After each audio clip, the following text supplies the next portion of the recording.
Hello friends, class 10 से नया chapter start करते हैं। चैप्टर है सरफेस एरिया वॉल्यूम। ये इसका एक और नाम भी है मेंसुरेशन। अब हमें इस चैप्टर में कौन कौन से सॉलिड फिगर पढ़ने हैं, उससे जुड़ी कौन कौन सी प्रॉपर्टीज पढ़नी है, पहले वही सारी करेंगे। उसके बाद फिर एनसीईआरटी की सारी एक्सरसाइज को वन बाय वन सॉल्व करेंगे। ठीक है, तो जो सबसे पहला सॉलिड फिगर हमारे पास है वो है क्यूब। ठीक है, मैं आपको क्यूब बना के दिखाता हूं। इस तरह का क्यूब बनेगा। अब क्यूब की प्रॉपर्टी क्या होती है? सबसे इंपॉर्टेंट प्रॉपर्टी ये है क्यूब के पास कि उसके सारे एजेस बराबर होते हैं, मतलब सारी साइड्स बराबर होती हैं। और टोटल मिला के कितनी साइड है उसकी? 6 साइड है। ठीक है, तो ये क्यूब कहलाएगा जिसकी all the sides are equal और टोटल 6 एजेस है या 6 साइड्स है। अब हमें कौन कौन सी 3 प्रॉपर्टी हमारे इस चैप्टर में हमें पढ़नी है। सबसे पहले हमें पढ़ना है, हम कोई सा भी सॉलिड फिगर पढ़ें, हमें पढ़ना है उसका वॉल्यूम, फिर हमें पढ़ना है उसका कर्व सरफेस एरिया। तो बताओ इसके सबके बारे में क्या होता है। ठीक है, कर्व सरफेस एरिया का एक और नाम है लैटरल सरफेस एरिया। ठीक, और जो तीसरा प्रॉपर्टी हमें पढ़ना है इसके बारे में वो है टोटल सरफेस एरिया। ठीक है, हमें क्यूब पढ़ना है, तीनों प्रॉपर्टीज, क्यूबॉइड पढ़ना है, हमें सिलेंडर पढ़ना है, कोन पढ़ना है, स्फीयर पढ़ना है और हेमिस्फीयर पढ़ना है। लेकिन हमें हर बार वॉल्यूम से जुड़ी बात करनी है, सीएस से जुड़ी बात करनी है और टीएसए से जुड़ी बात करनी है। ठीक है, अब सबसे पहले मैं आपको बताता हूं वॉल्यूम क्या चीज होती है और फिर फॉर्मूला आप कैसे डिराइव करें उसका। ठीक है, हमेशा ध्यान रखना, जब भी आपके पास कोई सॉलिड फिगर हो, ठीक है, जिसके पास एजेस हो, ध्यान से सुनिएगा, जब भी आपके पास एक सॉलिड फिगर हो जिसमें आपके पास कुछ एजेस हो, तो याद रखना वॉल्यूम हमेशा 3 एजेस के मल्टीप्लिकेशन को बोलते हैं। और वो 3 एजेस कौन सी होंगी? लेंथ, ब्रेड्थ और हाइट। जबकि आपने अभी कहा था सर कि टोटल मिला के 6 एजेस होती है, तो हाँ, तो इसमें 2 लेंथ होती है, 2 ब्रेड्थ होती है और 2 हाइट होती है। ठीक है, तो वॉल्यूम जिसको बोलते हैं, वॉल्यूम बोलते हैं 3 एजेस के मल्टीप्लिकेशन को। तो ये तो फॉर्मूले से जुड़ी बात हो गई, लेकिन वॉल्यूम एक्चुअली में है क्या? वॉल्यूम का मतलब होता है कि इस क्यूब के अंदर कितनी सारी एयर है, कितना स्पेस है, इसमें मैं कितना पानी भर सकता हूं, ये इसका वॉल्यूम कहलाएगा। इसको एक और भी नाम से पहचानते हैं जिसको बोलते हैं कैपेसिटी। ठीक है, तो वॉल्यूम किसी भी फिगर का उसकी कैपेसिटी बताता है। और अगर कोई भी फिगर एज कंटेन करता है तो उसकी 3 एजेस का मल्टीप्लिकेशन, और वो तीनों एज कौन सी होनी चाहिए? लेंथ होनी चाहिए, ब्रेड्थ होनी चाहिए और हाइट होनी चाहिए। तो तीनों एजेस का मल्टीप्लिकेशन वॉल्यूम बताता है। अब मैंने आपको क्यूब के लिए क्या अभी कहा कि सारी एजेस बराबर है। अगर मैं आपसे कहूं कि अगर एक एज x है तो फिर समझ लीजिए ये भी x है और ये भी x है। कहने का मतलब लेंथ भी x है, ब्रेड्थ भी x है, हाइट भी x है। और मैंने कहा कि वॉल्यूम क्या होता है? तीनों एजेस का मल्टीप्लिकेशन। तो देखो फॉर्मूला डिराइव हो गया, length into breadth into height. तो कितना हो गया? x into x into x, x cube. क्योंकि आप वॉल्यूम निकाल रहे हो तो यूनिट क्या लगेगी? Cubic units. अगर मान लीजिए आपको क्वेश्चन में मीटर दिया हुआ है तो क्यूबिक मीटर लिख देंगे, मान लीजिए सेंटीमीटर दिया है तो क्यूबिक सेंटीमीटर लिख देंगे। ठीक है, लॉजिक क्लियर हो गया। अब क्या होता है कर्व सरफेस एरिया? हमेशा ध्यान रखना, कर्व सरफेस एरिया में हम छत को और फ्लोर को इंक्लूड ही नहीं करते। तो फिर क्या रह गई? 4 दीवारें रह गई आपकी, मतलब 4 बाउंड्रीज रह गई। सीएसए में कभी भी इंक्लूड नहीं होता छत और फ्लोर। तो टोटल मिला के मैंने क्या बोला कि 6 एजेस है, 6 साइड्स है, जिसमें से छत चली गई, मतलब सीलिंग चली गई और फ्लोर भी चला गया। तो कुल कितनी साइड्स रह गई? 4 रह गई। तो 4 एजेस के मल्टीप्लिकेशन को कर्व सरफेस एरिया बोलते हैं। ठीक है, अब इसका फिर फॉर्मूला कैसे निकालोगे? तो ऐसे समझो इस बात को कि एक सरफेस का एरिया कितना होगा। अब एक सरफेस क्या है? जैसे मान लीजिए मैं फ्रंट वाली ही लिख लेता हूं, ये इसकी एक फ्रंट सरफेस है, लेंथ भी x है, हाइट भी x है। ऐसे ही तो है भाई, सारी एजेस तो बराबर है ना। तो एक फेस का एरिया कितना हो गया? Length into breadth x into x, x square हो गया एक फेस का। कर्व सरफेस एरिया या लेटरल सरफेस एरिया, नाम एक ही होता है, कुछ भी लिख सकते हैं। 4 फेस के एरिया को बोलते हैं। अगर एक फेस का एरिया एक्स स्क्वायर है तो 4 फेस का एरिया कितना हो गया? सिंपल सी बात है, 4x स्क्वायर। क्योंकि आप यहां पर एरिया निकाल रहे हो तो यूनिट्स क्या हो जाएगा? Square units. सेंटीमीटर दिया हो तो स्क्वायर सेंटीमीटर, यूनिट मीटर दिया हो तो स्क्वायर मीटर। क्लियर हो गया कि सीएसए में आप किसी भी फिगर के सिर्फ 4 फेसेस के एरिया को ही मल्टीप्लाई करते हो, उसमें ना तो टॉप लेते हो और ना या फ्लोर लेते हो, सिर्फ 4 दीवारों को सीएसए बोलते हैं। ठीक है, अब लास्ट में टीएसए। तो याद रखिए, अगर आप सीएसए में ऊपर की छत और नीचे का फ्लोर जोड़ दो तो इसी को टीएसए बोलते हैं, मतलब 6 की 6 सरफेस का एरिया। तो एक सरफेस का एरिया एक्स स्क्वायर, भाई एक्स इंटू एक्स, एक सरफेस का एरिया तो है, तो 6 सरफेस का कितना होगा 6x स्क्वायर। तो निकाल दो, भाई एरिया रहे तो यूनिट क्या होगा स्क्वायर यूनिट्स। ठीक है, तो ये कंसेप्ट रहा कि वॉल्यूम क्या चीज है, सीएसए क्या चीज है और टीएसए क्या चीज है। ये ध्यान रखिएगा, फिगर में कोई सा बनाओ जिसमें एजेस हो, और ध्यान रखिएगा मैं कर्व्ड एजेस की बात नहीं कर रहा, सिंपल इस तरह की एजेस हो, मतलब सरफेस हो प्लेन आपके पास, तो वहां पर वॉल्यूम का फॉर्मूले में 3 एजेस मल्टीप्लाई होंगी, लेंथ, ब्रेड्थ और हाइट। अगर सीएसए की बात करूं तो 4 सरफेस का एरिया लेना पड़ेगा, एक सरफेस का एरिया एक्स स्क्वायर, तो 4 सरफेस का 4x स्क्वायर, क्योंकि उसमें छत और फ्लोर इंक्लूड नहीं करते। और अगर टीएसए की बात करूं तो जितनी सरफेस है सारी सरफेस का एरिया, कुल कितनी सरफेस है क्यूब में 6 सरफेस है, तो इसका मतलब क्या हो गया, अगर एक फेस का एरिया एक्स स्क्वायर है तो 6 सरफेस का एरिया कितना हो गया 6x स्क्वायर। तो ये लीजिए क्यूब से जुड़ा वॉल्यूम, सीएसए और टीएसए का कंसेप्ट पूरा हुआ। अब चलते हैं क्यूबॉइड की तरफ। चलिए नेक्स्ट पढ़ते हैं क्यूबॉइड के बारे में। ठीक है, क्यूबॉइड बनाता हूं आपके सामने में। ये भी 6 सरफेस वाला ही फिगर है, लेकिन इसकी कंडीशन क्यूब से थोड़ी अलग है। क्यूब के अंदर जिस तरह से 6 की 6 एजेस बराबर होती है, 6 की 6 सरफेस बराबर होती है, इसकी लेंथ, ब्रेड्थ और हाइट तीनों आपस में अलग अलग है। ठीक है, वहां पर लेंथ, ब्रेड्थ, हाइट क्यूब में तीनों बराबर थी, यहाँ तीनों डिफरेंट है। तो ये मानो कि अगर मैं लेंथ को L रखूं और ब्रेड्थ को B रखूं और हाइट को H रखूं, ठीक है, तो फिर वॉल्यूम क्या होगा, वो नियम सेम रहेगा। 3 एजेस के मल्टीप्लिकेशन को ही वॉल्यूम बोलते हैं। तो लेंथ इनटू ब्रेड्थ और इनटू हाइट, तो फॉर्मूला हो गया L इनटू B और इनटू H। क्योंकि वॉल्यूम निकाल रहा हूं तो यूनिट क्या होगा क्यूबिक यूनिट्स, ये ध्यान रखना। और नियम यहां पर है वही, मैथमेटिकली तो फॉर्मूला मैंने आपको बता दिया, लेकिन वॉल्यूम एक्चुअल में होता क्या है, इस क्यूबॉइड में रहने वाला स्पेस, मतलब इसके अंदर कितना एयर आ सकता है, इसकी कितनी कैपेसिटी है, वो कहलाता है वॉल्यूम।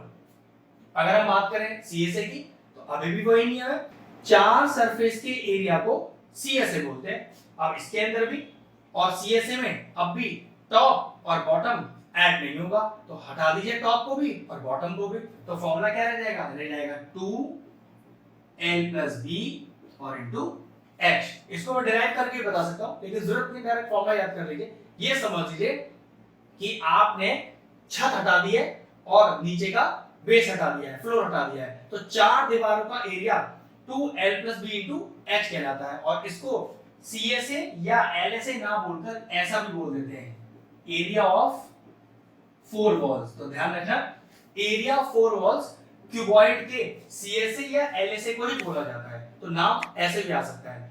दीवारों की बात चल रही है, CSA की बात चल रही है, ना ही छत का एरिया इंक्लूड होगा और ना ही फ्लोर का। ठीक है, आगे चलते हैं। अब PSA की बात करें तो देख लीजिए भाई, 4 दीवारें भी आ जाएंगी, छत भी आ जाएगी, फ्लोर भी आ जाएगा, तो सारा का सारा एरिया आ जाएगा। तो क्या एरिया होगा, ट्वाइस ऑफ LB, BH और HL। अगर इस पूरे TSA में से आप छत को और फ्लोर को माइनस कर दो तो आपके पास यही एरिया आ जाएगा। सॉल्व करके देख सकते हो, क्योंकि डेरिवेशन तो अपने कोर्स में है नहीं, तो सिर्फ फॉर्मूला में डायरेक्ट लिख दिया है, और इन फॉर्मूलास को आप इतनी बार यूज करोगे कि ये आपको एकदम दिमाग में फिट हो जाएंगे। ठीक है, तो वॉल्यूम हो गया LBH, CSA, LSA या एरिया ऑफ 4 वॉल्स, कुछ भी बोल सकते हैं। फॉर्मूला 2l + b * h, और TSA टोटल सरफेस एरिया। कितनी बार TSA जगह एक वर्ड और भी यूज हो जाता है, वो होता है WSA, होल सरफेस एरिया, एक ही मतलब है। ठीक है, तो ट्वाइस ऑफ LB + BH और प्लस HL, मतलब 6 की 6 जो सरफेस है उन सभी का एरिया। ठीक है, तो ये हमारा क्लियर हुआ क्यूबॉइड। चलिए नेक्स्ट हमारा तीसरा जो सॉलिड फिगर है उसका नाम है सिलेंडर। ठीक है, कैसा दिखाई देगा आपको सिलेंडर, एक कर्व फिगर है। ठीक है, ये क्यूब और क्यूबॉइड जैसा नहीं है, इसमें एजेस नहीं है, ये कर्व फिगर है। तो इसका कंसेप्ट और क्यूब क्यूबॉइड का कंसेप्ट बिल्कुल डिफरेंट है, ठीक है। जिसमें क्या होता है रेडियस और क्या होता है आपके पास हाइट, इसमें दो चीजें आपको मिलेंगी, लेकिन निकालनी हमें इसमें वही तीन चीज होंगी। क्या क्या? हमें इसमें वॉल्यूम निकालना होगा, फिर हमें इसमें CSA या फिर दूसरा नाम उसका LSA, और तीसरी चीज हमें इसका TSA निकालना होगा। तो वॉल्यूम वही अंदर का टोटल कैपेसिटी। तो what is the formula for finding the volume of A cuboid? तो डायरेक्टली फॉर्मूला है पाई आर स्क्वायर एच। मैंने आपसे कहा भी था फॉर्मूला याद रख सकते हो, इतनी बार इन फॉर्मूलास को यूज करोगे इस चैप्टर में कि बिल्कुल आपको परफेक्टली याद हो जाएंगे, ठीक है। तो डरने का जरूरत नहीं है। और इस वॉल्यूम, ये जो कैपेसिटी है यही आपका कहलाएगा वॉल्यूम। अब CSA और LSA, अब देखो इसमें किस तरह का सरफेस है। अगर मैं इस पेन को लूं तो ये वाला जो पार्ट है जिसमें टॉप और बॉटम इंक्लूड नहीं होगा, तो यही सरफेस इसका CSA कहलाएगा। मैंने कहा था कर्व सरफेस एरिया, कर्व ये वाला जो घुमावदार है, इसमें टॉप और बॉटम इंक्लूड नहीं होता कभी भी, ठीक है। तो इसका डायरेक्टली फॉर्मूला होता है 2 पाई आर एच, ठीक है। व्हाट इज द CSA और the LSA of a cylinder? 2 pi r H. अब TSA में बिल्कुल वही नियम पीछे वाला, CSA भी जोड़िए, टॉप भी जोड़िए, बॉटम भी जोड़िए, तो डायरेक्टली फॉर्मूला क्या बनेगा 2 pi r H plus are. अगर वापस इसे अंदर इंटू कर लो तो देखो क्या लिखा है एक्चुअली, जो मैंने आपको बोला था वही लिखा हुआ है 2 pi r h 2 pi are square. इस 2 पाई आर स्क्वायर को लिख दो pi are square plus pi are square. तो देखो ये तो CSA का ही फॉर्मूला लिखा है, टॉप जुड़ा हुआ है, बॉटम जुड़ा हुआ है, क्योंकि टॉप कैसा है सर्कुलर है ना, तो सर्कल का area pi are square. Bottom कैसा है सर्कुलर है ना, एरिया पाई आर स्क्वायर। मतलब CSA के अंदर टॉप और बॉटम के एरिया जोड़ दो, क्या आ जाता है TSA आ जाता है। तो ये लीजिए सॉलिड फिगर भी पूरा हुआ। चलिए जो अगला सॉलिड फिगर हमें पढ़ना है उसका नाम है कोन, ठीक है। किस तरह का दिखाई देता है आपको कोन? इस तरह का होता है, जैसे बर्थडे वाली कैप होती है वो बिल्कुल आपके कोन शेप की होती है। इसमें क्या क्या चीज होती है आपके पास, ध्यान से देखो। इसमें आपके पास रेडियस मिलेगा, हाइट मिलेगा। अब इसमें एक नई चीज इंट्रोड्यूस होती है जिसको बोलते हैं स्लांट हाइट, और इसको हम डिनोट करते हैं स्मॉल l से, ठीक है। आप वेरिएबल दूसरा भी यूज कर सकते हो, लेकिन अगर मैं सिंपल बुक्स की बात करूं जो हमारे पास अवेलेबल है, तो वहां रेडियस r से दिखाया जाता है, हाइट को h से, और स्लांट हाइट को l से ही दिखाया जाएगा। लेकिन आप अगर कोई और वेरिएबल यूज करना चाहते हो तो बिल्कुल कर सकते हो, ठीक है। ये ना हमारा कोन। तो वॉल्यूम ऑफ द कोन होता है 1/3 पाई आर स्क्वायर h, ठीक है। आगे देखो CSA वही कर्व सरफेस एरिया। अब इसमें टॉप जैसी तो कोई चीज ही नहीं है, बॉटम भी नहीं ले पाओगे, सिर्फ कर्व सरफेस एरिया लेना है। Formula pi r l, pi r और एल। और TSA में CSA के अंदर बेस जोड़ दो, बेस सर्कुलर है, एरिया पाई आर स्क्वायर। तो फॉर्मूला हो गया pi r l plus pi are square. तो फॉर्मूले में से पाई आर कॉमन ले लो, फॉर्मूला क्या बनेगा पाई आर एल प्लस आर। ये लीजिए तीनों प्रॉपर्टीज कोन की भी आ गई। अब जो लास्ट दो हमारे पास सॉलिड फिगर है उन्हें मैं आपको एक साथ बताऊंगा, ठीक है। सबसे पहला स्फीयर। अब आपका क्वेश्चन अराइज हो सकता है सर ये तो सर्कल है, स्फीयर का है। तो ध्यान रखना बिल्कुल ये सर्कल ही है, और अगर ये स्फीयर है तो इसको अलग करने के लिए इस तरह से बनाना पड़ता है, ठीक है। अब ये शो कर रहा है कि ये स्फीयर है, और आपको स्फीयर का सिर्फ क्या पता होगा, रेडियस पता होगा। और हमारे पास जो हमारा लास्ट फिगर है उसका नाम है हेमिस्फीयर, मतलब आधा स्फीयर। तो वो किस तरह का बनता है, वो इस तरह का बनेगा, ठीक है। ये हो गया हेमिस्फीयर और ये हो गया स्फीयर। इसमें भी आपके पास क्या होगी, सिर्फ रेडियस होगा, ठीक है। अब इसका वॉल्यूम CSA TSA फटाफट से देखो। अगर मैं पूरे स्फीयर की बात करूं तो वॉल्यूम का डायरेक्ट फॉर्मूला होता है 4/3 पाई आर क्यूब। तो अगर मैं हेमिस्फीयर की बात करूं तो हेमिस्फीयर का मतलब क्या है, आधा स्फीयर। तो अगर पूरे स्फीयर का वॉल्यूम 4/3 पाई आर क्यूब है तो आधे स्फीयर का क्या होगा, भाई आधा कर दो इसको। तो 4/3 पाई आर क्यूब का आधा क्या होगा 2/3 पाई आर क्यूब। ये लीजिए हो गया। अब एक सबसे बड़ा चीज जो ध्यान रखने वाला है, स्फीयर में सिर्फ एक ही सरफेस होता है आउटर, ठीक है। अब फुटबॉल जैसी चीज को आप अंदर से तो देख नहीं सकते, तो बाहर का हिस्सा है। तो याद रखिएगा यहां पर CSA TSA जैसा कुछ नहीं है, सिर्फ एक ही वर्ड है TSA। आप CSA मानो आप TSA मानो कोई फर्क नहीं पड़ता।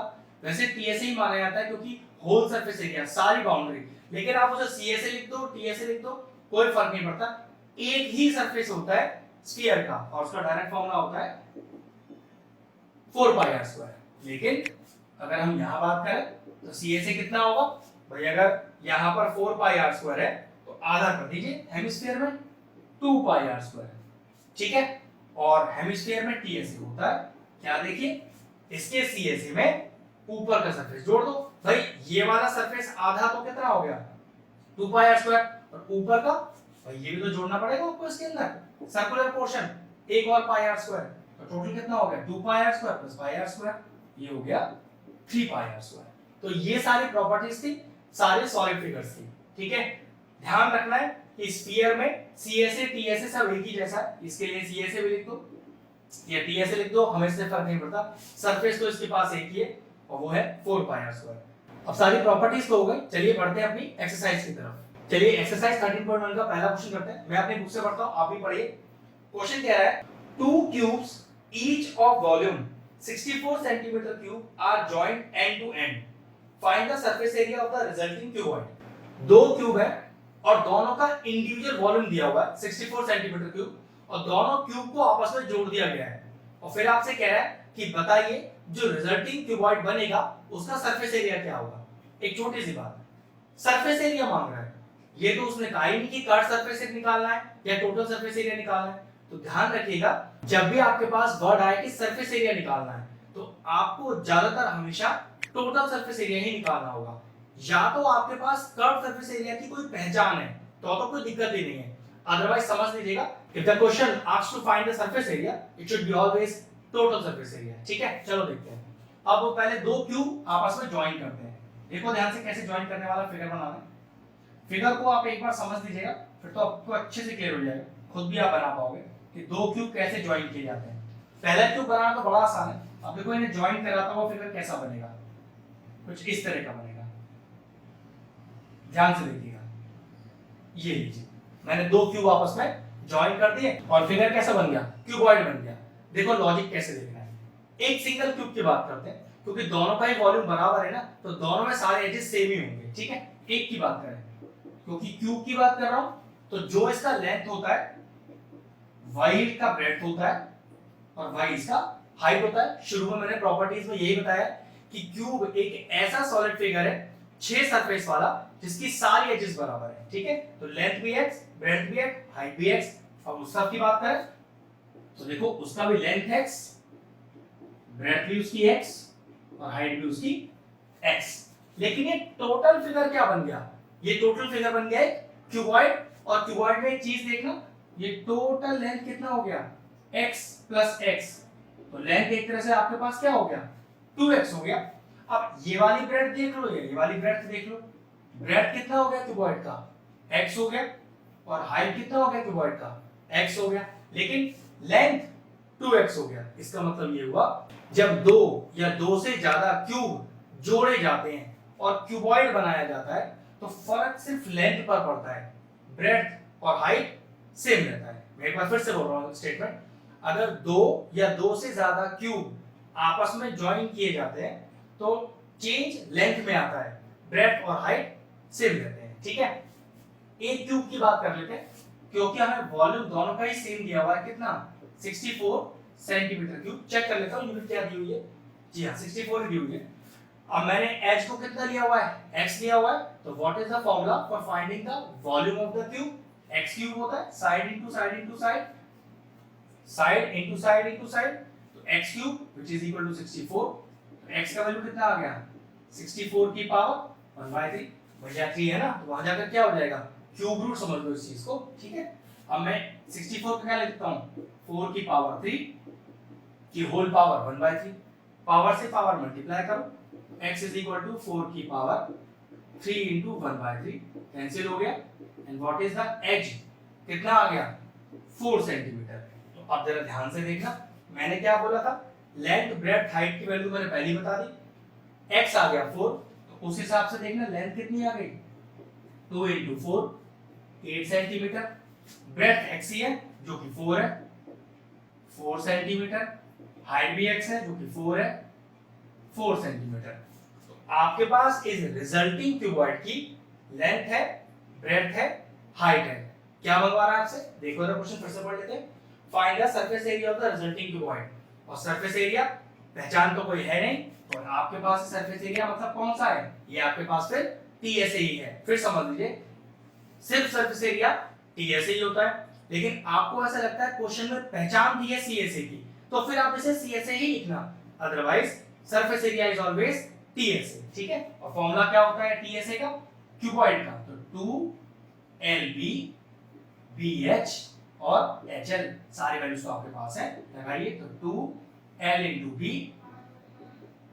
Plus B into H plus H into L। ये लीजिए कितना आ गया? ट्वाइस बाहर, 8 4 32, 4 4 16, 8 4 32। आगे करते हैं तो 2 into ये आ गया 6 और 2 और 6 8 और 2 10, 1 कैरी, 3 4 5 6 7 8 और टोटल आ गया 160 सेंटीमीटर स्क्वायर। स्क्वायर इसलिए क्योंकि आप सरफेस एरिया निकाल रहे हो। ये लीजिए क्वेश्चन कंप्लीट हो गया नंबर 1। चलिए क्वेश्चन नंबर 2 पढ़ते हैं। मैं पढ़ता हूं अपने बुक से। A vessel is in a form of a hollow hemisphere mounted by a hollow cylinder। मतलब एक हेमिस्फीयर है खाली, जिसके ऊपर, ध्यान रखना, जिसके ऊपर एक खाली सिलेंडर रखा है। तो देखो पहले फिगर देखो किस तरह का बनेगा। एक हेमिस्फीयर है हॉलो, और उसके ऊपर एक हॉलो सिलेंडर है इस तरह का। ठीक है, अब हमें क्या क्या चीज पता होनी चाहिए? ये रेडियस, ये वाला रेडियस, वैसे दोनों रेडियस बराबर ही होंगे। ठीक है, और ये हाइट। हेमिस्फीयर में हाइट जैसी कोई चीज तो नहीं होती, लेकिन एक बहुत तगड़ा लॉजिक भी है, वो मैं बताऊंगा। पहले क्वेश्चन पूरा पढ़ते हैं। क्वेश्चन कह रहा है आगे, the diameter of the hemisphere is 14 centimetre. चलिए पहले जो जो चीज दी है वो लिख लेते हैं, उसके बाद समझाऊंगा अच्छे से। तो डायमीटर ऑफ हेमिस्फीयर पूरा पूरा लिखिएगा। कितना दिया हुआ डायमीटर आपको? तो diameter of A hemisphere is 14 centimetre. ठीक है, 14 दिया हुआ है। एक चीज का ध्यान रखना, डायमीटर की आपको कभी जरूरत नहीं पड़ेगी, आपको तो हमेशा रेडियस चाहिए। और रेडियस क्या होता है डायमीटर का? हमेशा आधा होता है। तो कैसे लिखेंगे? रेडियस, और हैंड टू हैंड रेडियस को जिस सिंबल से आपको डिनोट करना है वो पहले ही लिख दीजिए यहाँ पर। फिर आगे अब पूरा रेडियस वर्ड लिखने की कभी जरूरत नहीं पड़ेगी। जहां जहां आर आप लिखोगे हम मान लेंगे आप उसमें रेडियस लिख रहे हो, लेकिन ध्यान रखना अगर आपने किसी वेरिएबल को असाइन नहीं किया, बस रेडियस को यहाँ पर लिख दिया आधा करके, और फिर आपने आगे आर यूज कर लिया, जबकि यहाँ आपने कहीं आर दिखाया ही नहीं, तो मिस्टेक मानी जाएगी। ठीक है, तो जो डायमीटर को आधा कीजिए, ये लीजिए आपके पास रेडियस आ गया। आगे बढ़ते हैं question. The total height of the vessel is 30। अब पूरे वेसल की हाइट दे रहा है, देखो दे रहा ध्यान से, 13। अब यही एक छोटा सा ट्विस्ट है जिसकी मैं आपसे बात कर रहा था, कि मैंने तो आपसे कहा था कि हेमिस्फीयर में हाइट जैसी कोई चीज नहीं होती, लेकिन अगर मैं फिर भी इसकी हाइट आपको बना दूं, क्योंकि फॉर्मूले में एच तो होता ही नहीं है कभी भी हेमिस्फीयर के, लेकिन फिर भी मैं हाइट बना दूं, तो इसका एक बहुत इंटरेस्टिंग लॉजिक ये है कि इसका ये आर, और अगर इसकी कोई एच होती तो ये हमेशा आपस में बराबर होती है। मतलब हेमिस्फीयर के केस में उसका एच और आर बराबर होता है, इसलिए फॉर्मूले में हम कभी एच लिखते ही नहीं है। ठीक है, अब देखो हमें रेडियस कितना मिला? 7 मिला ना, तो उस नियम के हिसाब से इसकी हाइट कितनी हो गई? 7 हो गई। इस 7 को कभी यूज तो करेंगे नहीं हम हेमिस्फीयर के लिए, लेकिन इससे हमें कोई और क्वांटिटी मिल जाएगी। वो कैसे? देखो पूरी हाइट, ये पूरी हाइट 13 है, जिसमें इतनी हाइट तो 7 ही है, तो फिर सिलेंडर की हाइट कितनी हो गई? तो भाई 13 में से आप 7 माइनस कर दो, तो देखो 13 में 7 माइनस करो कितना बचेगा? तो 6 बचेगा आपके पास। तो ये लीजिए आपके पास हाइट ऑफ द सिलेंडर आ गई। कहने का मतलब ये है कि ये जो हेमिस्फीयर की हाइट 7 थी, इसका यूज नहीं है फॉर्मूले में कहीं पर, लेकिन ये जो हेमिस्फीयर की हाइट है उससे आपने सिलेंडर की हाइट निकाल ली, बस इतना ही लॉजिक दिया हुआ है। तो हमें क्या पता चला? देखो हाइट ऑफ सिलेंडर, और मैं इसको डिनोट कर रहा हूं x से, जो कितना आ गई? 6 सेंटीमीटर। फिर समझ लीजिए टोटल हाइट ऑफ द दिए vessel, total height of the vessel 13 दिए, क्योंकि रेडियस ऑफ द हेमिस्फीयर 7 है, और रेडियस और हाइट सेम होती है हेमिस्फीयर की, तो हेमिस्फीयर तक की हाइट 7 हो गई, तो हेमिस्फीयर तक के ऊपर की हाइट कितनी हो गई? टोटल 13 माइनस 7 कितनी आ गई? 6 सेंटीमीटर। अब आगे देखते हैं क्वेश्चन में क्या कह रहा है, find the inner surface area of the vessel. एक चीज का ध्यान रखना, जब भी ये वर्ड इनर लग के आ जाए या सिर्फ आउटर लग के आ जाए, मतलब ये पर्टिकुलर एक ही शब्द आएगा, इनर और आउटर, तो ध्यान रखना आपसे हमेशा CSA मांगा हुआ है, ठीक है। तो what is the inner surface area of vessel, ठीक है। तो क्या करें, ऊपर वाले फिगर का CSA, नीचे वाले फिगर का CSA, और दोनों को ऐड कर दें। ठीक है, कैसे लिखेंगे, inner surface area of the vessel is equal to CSA ऑफ cylinder plus CSA of hemisphere. अब पहले दोनों के फॉर्मूलेस लिखे, वैल्यूज तो आप सारे निकाल चुके हैं, डाल देंगे सीधा। तो व्हाट इज द CSA ऑफ सिलेंडर, 2 पाई RH, और what is the CSA of hemisphere, 2 pi R square. Formulas आपको याद होने चाहिए, ठीक है। चलिए कुछ कॉमन आ रहा है तो पहले कॉमन निकाल लेते हैं। 2 कॉमन आ रहा है, पाई कॉमन आ रहा है, R कॉमन आ रहा है, क्या बचेगा, H प्लस R बचेगा। सारी वैल्यूज आपके पास है, पुट कर दीजिए। और पाई क्वेश्चन में शुरू में ही दिया हुआ है कि पाई को हमेशा 22/7 ही पुट करना, जब तक कि कोई और वैल्यूज की क्वेश्चन में अलग से ना दी गई हो, ठीक है। तो वैल्यू डालते हैं, तो 2 pi R, R is 7, H plus R। अब मैंने H height of the cylinder को ही माना हुआ है 6, ठीक है। ध्यान रखना ये 13 वाली हाइट का फॉर्मूले में कुछ काम नहीं है, ठीक है। प्लस R, R 7 ही है, और R दोनों के लिए सेम है, तो एक बार आपने रेडियस लिख दिया तो दोनों के लिए वो अपने आप कॉमन हो जाएगी। यहाँ भी आप R लिख सकते हो, जिससे क्लियर हो जाए कि यहाँ पर हेमिस्फीयर वाला R और सिलेंडर वाला R सेम है। बस अब सॉल्व कर देते हैं, 7 से 7 चला गया, ये हो गया आपके पास 44 और इनटू 13, ये सॉल्व करके आ जाएगा आपके पास 574, क्योंकि एरिया ही तो निकाल रहे हो तो सेंटीमीटर स्क्वायर लग गया, यूनिट सेंटीमीटर थी इसलिए सेंटीमीटर स्क्वायर लगाया। ये लीजिए कांसेप्ट पूरा हुआ क्वेश्चन नंबर 2 का। चलिए क्वेश्चन नंबर 3 करते हैं, मैं अपने बुक से पढ़ता हूं। A toy is in a form of A cone of radius 3.5 centimetre mounted on a hemisphere of same radius. पीछे वाले क्वेश्चन की तरह वहां पर हेमिस्फीयर के ऊपर एक सिलेंडर था, यहां पर हेमिस्फीयर के ऊपर एक कोन है। तो देखो फिगर बनाता हूं, पहले भाई हेमिस्फीयर बनाइए, और कह रहा है हेमिस्फीयर के ऊपर इस बार एक क्या है, एक कोन है, और दोनों का रेडियस बराबर, ये भी दिया हुआ है और वैल्यू भी दी हुई है। फिर से पढ़ता हूं question. A toy is in a form of a cone of radius 3.5 centimetre. तो ठीक है, लिखते हैं पहले क्या, रेडियस ऑफ कोन, रेडियस को मैं R से दिखा रहा हूं, और ये मुझे दिया हुआ है 3.5 सेंटीमीटर। और क्या कह रहा है, The total height of the toy is 15.5। देखिए बिल्कुल वही वाला जो लॉजिक लगने वाला है कि टोटल टॉय की हाइट दी है 15.5। अब हमें क्या पता है, यहां पर ये रेडियस कितना है, यहाँ रेडियस है 3.5 सेंटीमीटर, और मैंने आपसे भी क्या बताया था कि हाइट और रेडियस हेमिस्फीयर का एक जैसा होता है। तो यहाँ तक की हाइट कितनी हो गई, 3.5। तो भाई अगर इतनी हाइट 3.5 है, पूरी हाइट 15.5 है, तो फिर सिलेंड्रिकल हाइट कितनी हो जाएगी, 15.5 में से 3.5 माइनस कर दो पीछे वाले क्वेश्चन की तरह, तो कितना आ गया, 12 सेंटीमीटर आ गई आपकी कोन की हाइट। तो ठीक है, लिखिए हाइट ऑफ कोन S से दिखाते हैं, और कितनी हो गई है, 12 सेंटीमीटर। अब देखो हमें निकालना क्या है, find the total surface area of the toy.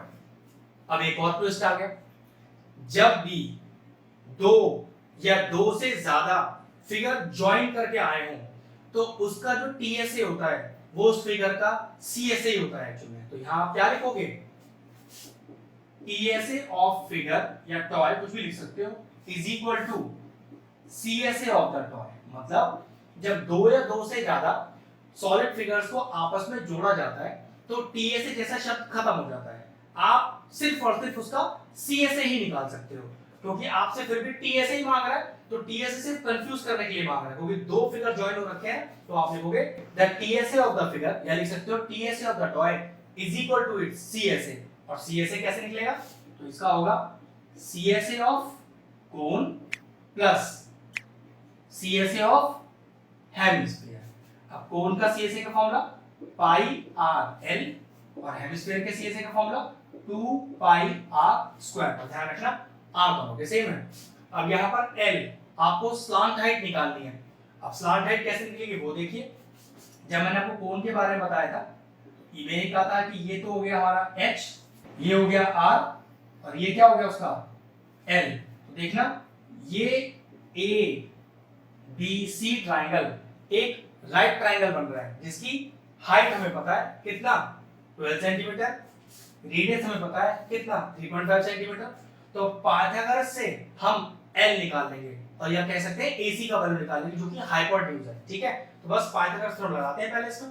चलिए इन ट्राइंगल ABC, AC का square is equal to AB का स्क्वायर प्लस BC का स्क्वायर और रीजन क्या लगेंगे यूजिंग पाइथागोरस थ्योरम। ठीक है, AC ही आपका L है, स्लांट हाइट जो हमें फाइंड करनी है, AB हाइट जो आपको दी हुई है 12 प्लस BC 3.5 जो कि रेडियस है। अब क्योंकि 3.5 डेसिमल में है ना तो फ्रैक्शन वैल्यू यूज कर लेते हैं। कैसे? तो 3.5 को क्या लिख दूं 7/2 लिख देते हैं, होल स्क्वायर लग रहा है आप भी लगा लो। कैलकुलेशन फ्रैक्शनल आसान होता है, फाइनल आंसर डेसिमल में ही छोड़ेंगे। ठीक है, तो देखो L स्क्वायर कितना हो गया 144 प्लस 49 और अपॉन 4। तो L square is equal to कितना आएगा एलसीएम इसका, इसके नीचे 1 ले लेते हैं तो 4 ही आ जाएगा। तो हो गया 1 4 जा 4 into 144 प्लस 4 1 जा 4 और into 49 ऊपर वाला नंबर। ठीक है, तो L square is equal to 4 4 जा 16 1 कैरी 4 4 16 17 1 कैरी 4 1 जा 4 1 5 प्लस 49 और अपॉन में 4। तो L स्क्वायर आ गया आपका, जोड़िए तो 9 और 6 15 एक कैरी हो गया, ये हो गया आपके पास 7 और 5 12 एक फिर कैरी हो गया और 625 अपॉन 4। L कितना होगा अंडर रूट ऑफ 625 अपॉन 4। 625 का स्क्वायर रूट क्या होगा वो होगा 25 और 4 का क्या होगा 2। तो यहाँ से L कितना आ गया 25/2 और डेसिमल यूज करना चाहते हो तो 12.5 लिख देना। वो आप देख लेना कि आपको फायदा क्या चीज करेगी। ठीक है, कैलकुलेशन करते समय तो फ्रैक्शनल वैल्यू यूज करनी चाहिए, हमेशा आपको फायदा देगी। तो चलिए पाई r कितना है 3.5 है ना, तो क्या लिख दूं 7/2 और L अभी निकाला मैंने 25/2। ठीक है, प्लस 2 पाई r स्क्वायर 7/2 और इनटू 7/2 दो बार लिख दिया, r स्क्वायर लग रहा है ना। चलिए टर्म्स कटेंगे बहुत सारे, 7 से 7 जाएगा, ये 2 से 22 जाएगा, तो ये आ गया आपका 11 into 25 अपॉन 2 प्लस यहाँ भी कटेगा 7 से 7 गया 2 से 2 गया तो 22 into 7 अपॉन 2। कैलकुलेशन को और आसान बनाते हैं, वो किस तरह से देखो ये और कट रहा है तो कितना बचा आपके पास 11 into 25 अपॉन 2 प्लस 11 into 7। यहाँ से हम कुछ कॉमन ले सकते हैं, ये देखिए 11 कॉमन आ रहा है, बिल्कुल अगर आप कॉमन निकालेंगे तो कैलकुलेशन आपका आसान ही हो जाएगा। अब देखो अंदर क्या बचा, अंदर बचा 25/2 और यहाँ कितना रह गया, यहाँ रह गया 7। अब जरा एलसीएम लो यहाँ पर, तो 11 तो अपना बाहर है ही है, कितना आ गया एलसीएम 2 आ गया, इसके नीचे 1 लिख देते हैं तो 2 1 जा 2 और इनटू ऊपर वाला नंबर प्लस 1 2 जा 2 और इनटू ऊपर वाला नंबर। नेक्स्ट स्टेप देखिए, तो 11 तो बाहर है तो ये हो गया 25 प्लस 7 2 जा 14 और होल के नीचे 2। नेक्स्ट स्टेप देखिए, तो 11 इनटू ऐड करिए इसको, ये कितना आएगा, ये आएगा 5 + 4 9 और 2 + 1 3 और अपॉन 2। बस अब काम कितना रह गया, तो डिवीजन और मल्टीप्लाई काम वो आप खुद कर लेना, क्योंकि हम एरिया निकाल रहे थे तो इसके लिए मैंने लिख दिया सेंटीमीटर स्क्वायर। तो ये लीजिए क्वेश्चन फिनिश हो गया। चलिए क्वेश्चन नंबर 4 पढ़ते हैं, एक शानदार क्वेश्चन है, मैं अपनी बुक से पढ़ता हूं।